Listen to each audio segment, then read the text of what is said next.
Welcome to episode 9 of the midweek moult. Here is your host Robbie from robbiestalkingts.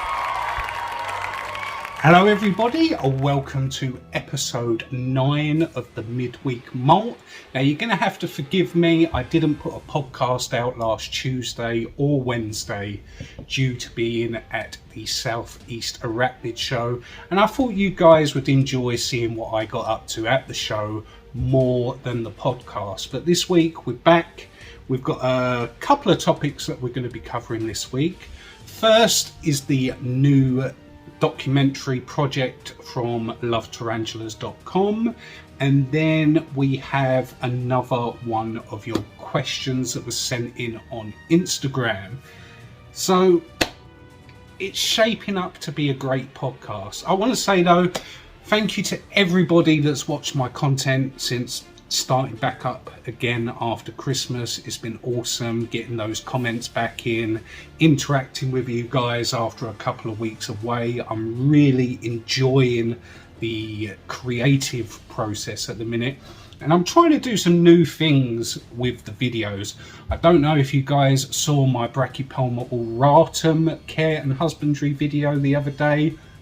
I did a slightly different take on it than I normally would by not only giving you care and husbandry information, but also a little bit of background history and interesting facts on the species, as well as a breeding guide, because personally I like to know how to breed these animals, and for a long time being in the hobby it's sort of been a kept secret among breeders on how to effectively breed tarantulas.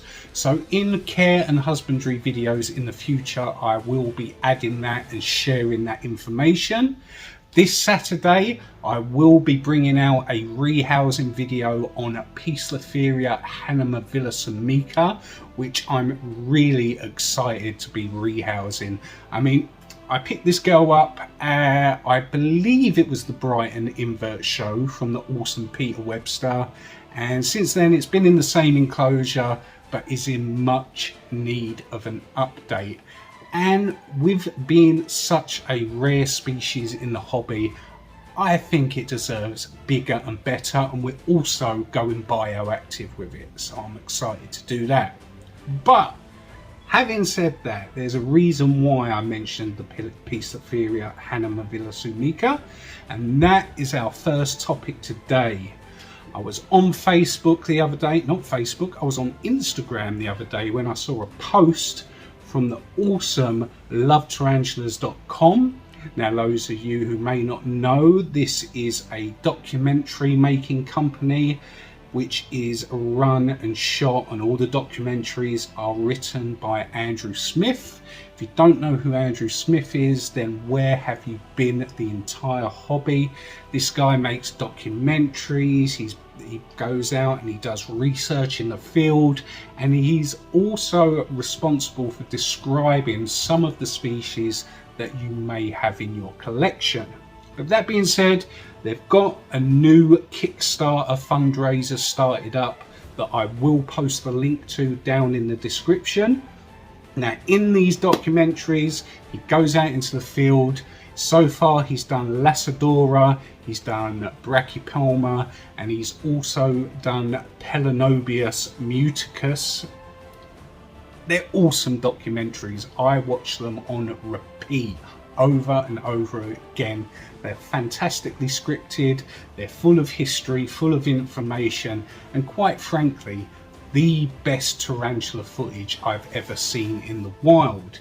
Anyway, the Kickstarter for this started on January 30th, 2022 and runs until February 28th, 2022. And for this Kickstarter, you will be donating money towards putting together 2 different documentaries. One is called In Search of Poecilotheria metallica and the story of the Victorian tarantula collector H.R.P. Carter. Now that's one I'm really excited about, because if anyone knows me at all, they will know that I absolutely love Poecilotheria metallica. But that's not it. They're making a second documentary called Poecilotheria hanamavilla on the edge of extinction. Now that says it all. I'm rehousing mine on Saturday. They are critically endangered in the wild. So for Andrew to go out there and find them and document them, you know, it's a big deal. That I'm hoping that documentary, once it comes out, raises awareness for how critically endangered they are, and people start making more effort into trying to preserve the species. I do believe that Andrew Smith also described this species several years ago. It's amazing, it's beautiful. They are so hard to come by. I am actually amazed that I actually have one in the collection. Unfortunately, I did have two that Peter Webster gave me, but one passed away. I'm not sure why. I think it had a bad molt, but we still have the one female left. So if anybody out there watching this podcast at this present time, sorry for that little distraction right there. I didn't mean for that alarm to go off. But yeah, if anyone out there has a male Poecilotheria hanamavilla, please get in touch, because I would absolutely love to start breeding and get more of these into the hobby.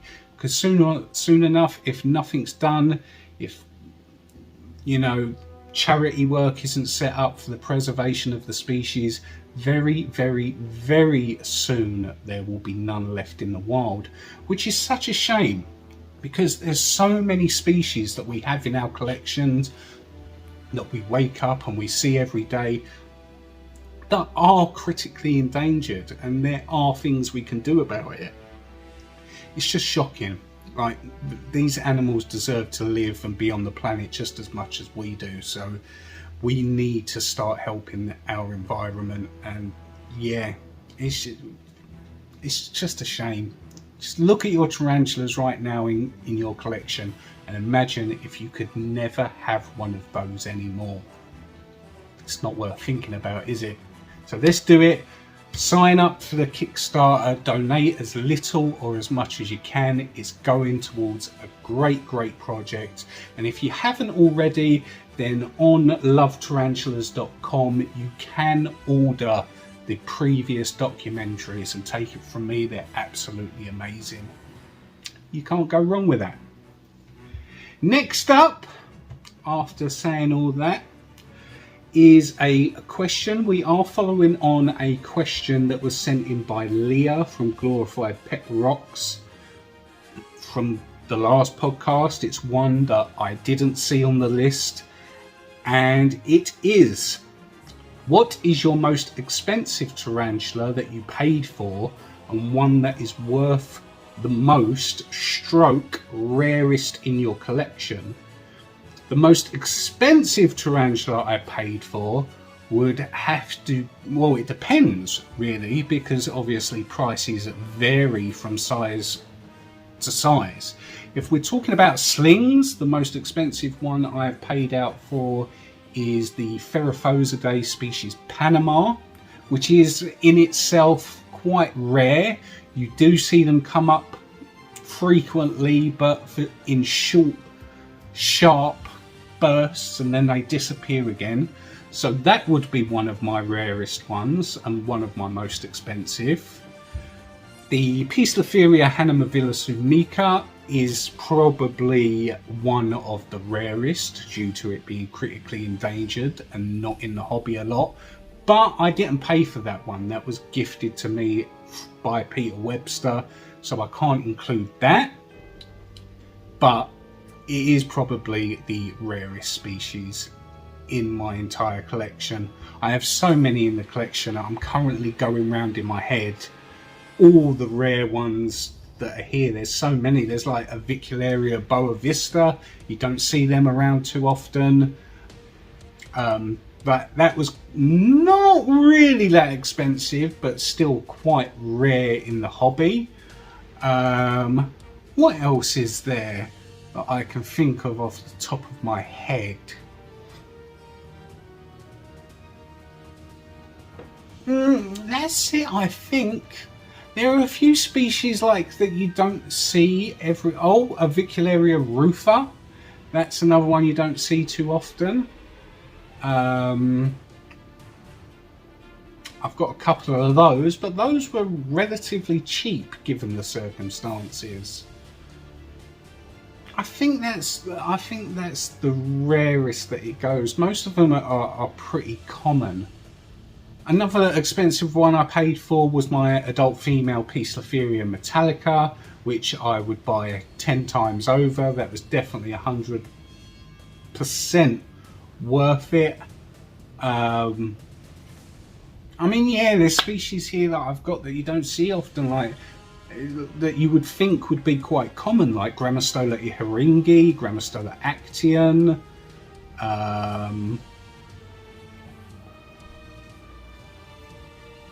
That's it.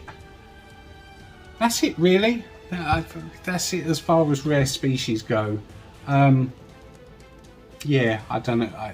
That's it. Hopefully that answers the question. You've put me on the spot there with so many species going through my head that I can't fully answer it. I'm going to have to do like a top 10 video of my rarest species. If that's something you would be interested in, just write in the comments that you'd want to see it, and I'll make sure that it gets done. So moving on from that, the next question we have got is language around tarantulas, use of words like dangerous or scary, discussing the use of words like this and how you feel about it. Well, these words, if you are in the hobby, don't exist. These words only exist to people who are not in the hobby, like media, like journalists, movies and stuff like that, who have very little to no knowledge about what they're speaking about, and they use those words based on a irrational fear of something they don't understand, which is why films like, you know, Arachnophobia or Eight-Legged Freaks or stuff like that have done so well at the box office, because they have glamorized the use of dangerous and scary and terrifying. That's where it all stems from. And I also think that comes from not enough people out there pushing forward good and correct information on these animals. I mean, a thing that has come up recently that I've seen all over the internet is the stuff that's going on in America about being able to keep certain species a certain way. You can't transport them, you can't, you know, if you want to hear about that whole story, Tom Moran has got an awesome podcast on it. I'm not going to get into it right now in this podcast because that's not the question that's been put to me, but I can guarantee you the situation that is going on out there is all going to be decided by people that use terms like dangerous and, you know, scary and harmful, and, you know, they don't have that knowledge, and they're going to make up rules and regulations based on these kinds of words. And the scary thing about that is people think that there's going to be no knock-on effect, like it won't affect people here in the UK or in Europe or the rest of the world. But that is the genuine scary thing. All it takes is one politician to look at what the Americans are doing in their law system regarding these animals and ask the question, why are they doing that? Is there grounds to do that? Is this something we need to be looking into? And, you know, for me, those people, I've campaigned it for a long time in the podcast and in videos. There is more documented, what's the way of saying it, documented cases of people being silly with these animals and giving off a bad idea of what they're about and how keepers in the hobby keep them, that all they have to do is go on YouTube and see someone, handling, feeding them live mice or rats, or letting them escape, or making them get angry or something like that, and giving out bad information on them. All it takes is one click of one of them videos and someone in the government's going to go, you know what they're doing in America is justified. Now, do you want people in your hobby to turn around to say you can't own your animals because, of misinformation? I know I don't.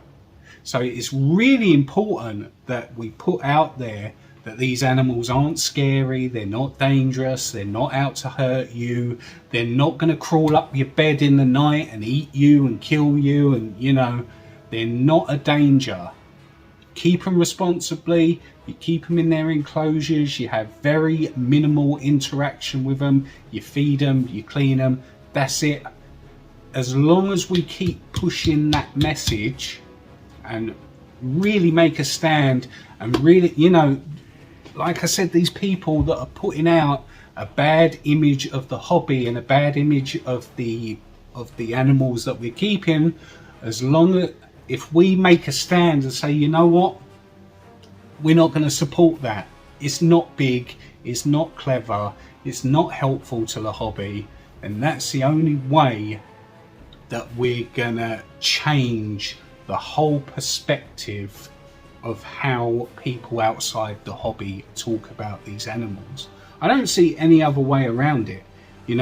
With that whole situation in the States, I do hope everyone in the American hobby right now is out there. They are putting in their protest letters, they are putting in their disputes and saying it's not fair, it's not just. And I do hope that that whole bill that they're looking to pass doesn't go through, for all you guys' sakes, because it's shocking what they want to do. And I think the only reason that that whole thing has come about is because the past couple of years there have been major documentaries based on animal abuse and neglect, like Tiger King, like Blackfish, like those sorts of documentaries that show how exotic animals are being kept in the country, has really made the authorities stand up and go, we need to take a major look into what's going on in the country. So guys, get out there, make sure you sign those protest forms, and I hope that they don't pass those laws, or even if they do pass some laws, they're not as restrictive as what's been put forward. And I hope people in this country that are in the hobby do their best to really put forward a positive message on how we actually keep these animals and what these animals are really like, because they're not that bad. The sorts of words being used there, we need to change that stigma. So hopefully that answers your question on that one. The last question I'm going to answer is a discussion on not panicking. We've all been there and dug up a spider that's buried in its tunnel, panicked when it didn't drink, eat, etc, etc. Now this is a good topic actually. This is one that I have sat and thought, I've been guilty of it myself. Let me tell you a little story first. When I first got into the hobby, I had my Brachypelma homori and I had my Nandu chromatus, which ended up being male, but that's neither here nor there. Now, I was so in awe and I was so uneducated on these animals that I didn't know that they made burrows. I just thought, they sat out in the open. I knew they didn't move much. I knew to feed them every other day or once a week, depending on the size. I knew that. I knew they needed a water dish. I knew they needed substrate and a hide. What I didn't know was the ins and outs of molting or pre-molt. I didn't know they burrowed. I didn't know that they would refuse food for a long time. I didn't know any of that. So whenever these things would burrow down in the substrate like an absolute idiot, give it a day or two of not seeing it, I would dig it up. I would just dig it up. I would panic. I would think, oh my God, something's going to happen to it down there. I can't have that. I've paid money for this animal. I want to see it. Like, I want to make sure it's okay. And it took a very, very, very long time and a lot of learning and a lot of reading to learn that that is actually perfectly normal behavior.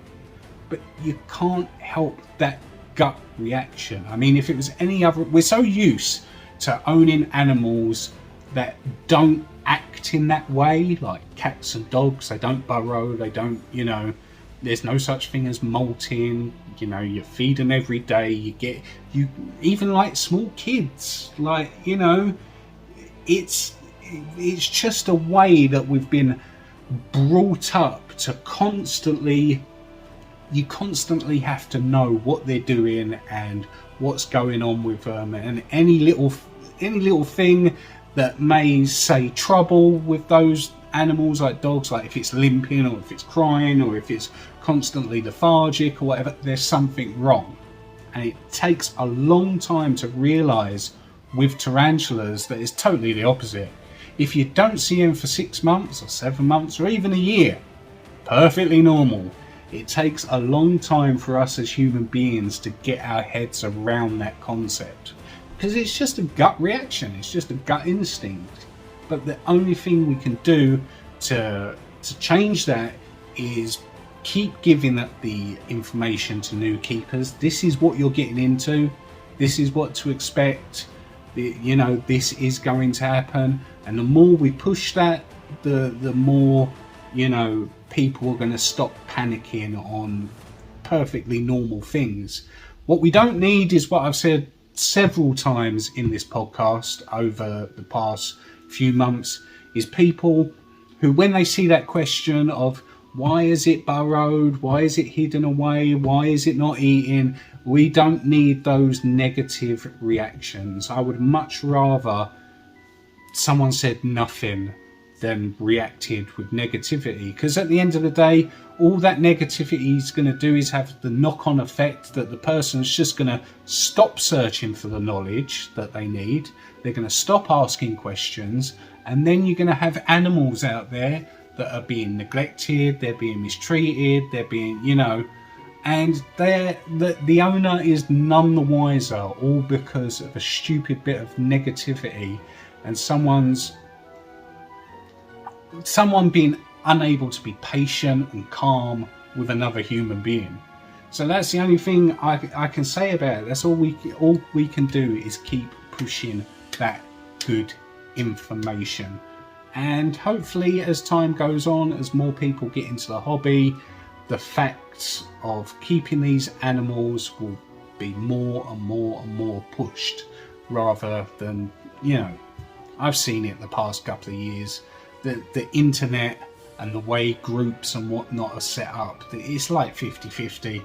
You've got 50% of people trying to be helpful, and you've got 50 people out there, or 50% of people out there, who just have an ego and just want to make a name for themselves, who think they know everything, just bringing bad vibes into a learning forum, and that's really not the place for it. If you want to have your ego and you know your stuff, just don't join groups. Just go enjoy your hobby. Just, you don't have to be part of groups and whatnot to know your stuff and enjoy it. You really don't. If you're going to be negative, it's not the place for you. People join for two reasons: a sense of community, and also a place to learn things that they didn't know once they entered.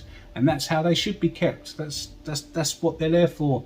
I guarantee you the descriptions of these groups say a friendly place for people to come, communicate and learn. They don't tolerate bad behaviour, so don't go in there with the attitude of I know everything, I'm going to just, rule rule this group. I'm going to have an ego. It's going to be all about me, and you know, my knowledge is correct and all of you are wrong, and yeah, it's not the place for you. So, but that's it. That's the only way we're going to stop panicking. It's perfectly natural. So anyone panicking out there, if you need any help, feel free to write me an email, a message on Instagram or whatever. I'm happy to help you with any problems that you may be having in the hobby. And also, if you don't want to speak to me, then you know, there's groups on Facebook, there's people on Instagram, there's good sources of information. There's tarantula forums out there that people are more than happy to help you. There's books that you can read, YouTube videos, you name it. There's a whole heap of good information out there. So don't panic. If you don't know something, just look it up online, YouTube it, or ask me the question, and I'll give you an answer and try and be as helpful as I can. If I personally don't know the answer, I'll point you in the direction of someone that probably does. But that's the end of this podcast. I've run out of things to say, so hopefully next week or by next week we will have several more questions posted in by you, the viewers. Now, I have noticed that the numbers on these podcasts, people listening, is increasing from week to week, and I really appreciate it. I'm glad that there's a small little following that do enjoy just sitting and listening to what I have to say for 25 to 30 minutes. That's great. Hopefully the numbers continue to grow, and hopefully we get a nice little podcast community. I'm not going to say this is going to be as big as the Joe Rogan podcast or even like Tom's Big Spiders podcast, but hopefully it grows nonetheless. So I'm going to end it here.